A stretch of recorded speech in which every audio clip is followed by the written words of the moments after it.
একসময়ের গৌরবময় কাঁসা পিতল শিল্প আজ হারিয়ে যাচ্ছে ধীরে ধীরে।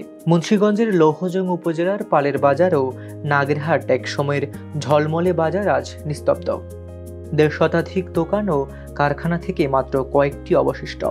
এই শিল্পের সঙ্গে জড়িয়ে রয়েছে বহু পরিবারের হাজারো জনজীবন।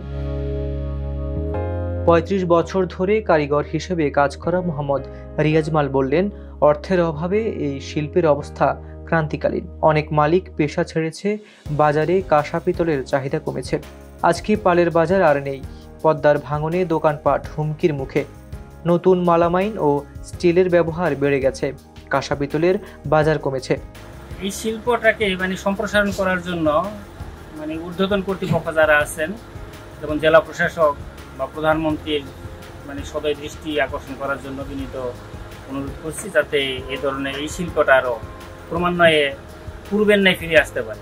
আগে যেরকম স্বর্ণের পরেই তামাকেরা ছিল চাহিদা এবং ভালো, এখন আর তামাকেটার কাজকর্ম নাই। শত শত কারখানা ছিল, এখন ২-১টা কারখানা আছে।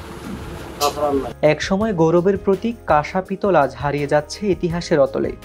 বাঁচাতে হলে এখনই প্রয়োজন সচেতনতা, সহায়তা ও ঐতিহ্যের প্রতি সম্মান।